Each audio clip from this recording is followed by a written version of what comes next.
Your congratulations award, academic award, best helpful, salutatorian. Grabe yung medal ko, graduation na yan, oh. Matulungin, kapagkatiwalaan. Dami. Ngayon, brave. Brave na brave talaga. Ano pa nga? Most punctual. Tantara. Tantara.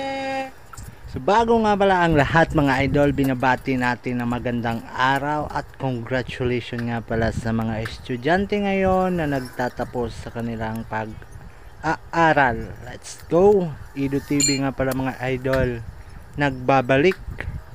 Dahil nga mga idol, wala tayong gawa pa sa site. So dito muna tayo sa Buniga, maglilibang tayo ng pag-inventory ng ating mga nakaraan pang mga materials o stock natin mga materials. Ayun, so napakadami natin mga materials dito na unti-untiin natin tong ililista kasi magagamit din natin to balang araw sa next nating mga project, no? So napakainit ng panahon, sinasabayan ng ating lamig ng ulo at sipag at tiyaga.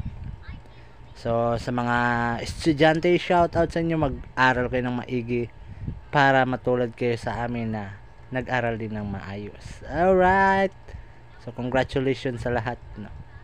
Sana'y matupad ang inyong mga malungkot na pangarap, ay happy na pangarap pala, odds. So dahil nga nauso yung inbuilt adapter or DIY natin na inbuilt adapter mga idol, bihira na nagagamit yung ating mga PVC adapter. So mas maganda kasi gamitin tong inbuilt compare doon sa mga adapter na ginagamit natin. So ito naman is ating coupling na EMT. Ayan, so hindi siya threaded mga idol, screw type siya. So tira din to ng mga dating contractor dito. Ito naman is service entrance cap na 1/2, nagagamit lang to for temporary power supply.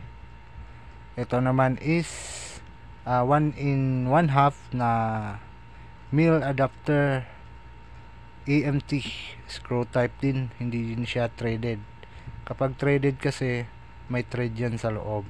Okay, so madami tayong inventory tulad nitong mga junction box, 1/2 na clamp, 1/2 na mill adapter PVC, junction box. Ito yung mga dating mga materialis na galing pa sa mga naunang mga contractor electrician, no? Ay nako talaga, oh. So hirap talaga mga idol mag-edit, no? Hirap pag voice over. Pag may kasama kang may ubo, ay no, nawawala ka talaga sa passing. So ito yung mga clamp natin na 2 hole. So kapag dalawang butas, 2 hole ang tawag niyan. Kapag isang butas siya ay 1 hole pag bumili kayo sa mga hardware. So maraming iba't ibang klase ng metal clamp, no? So may ibang hindi standard yung size. So magkaiba-iba, kaya mas mainam kung masinop tayo tumingin ng mga materials na binibili natin. Yung high quality talaga siya para maganda din yung ating gawa. Kasi kapag mga low quality yung mga materials, wala, bagsak tayo niyan, no? So isa-isahin natin tong mga nandito, ililista natin to dahil pag nag-request tayo dito, automatically makikita dun sa ating inventory na meron tayong stock na mga ganito, ganyan. Okay, so importante yan na palagi tayong mag-inventory, no?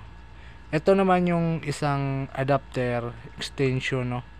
So ginagamit ito sa mga high-rise na building. So yung mga plug na ginagamit natin, hindi yan obra doon. So yung mga ganitong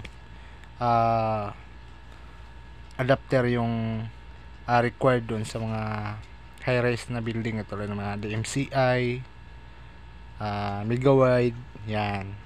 Ito yung mga ginagamit doon. So yan lang mga idol, share ko lang. Inventory time. Thanks for watching. Bye bye.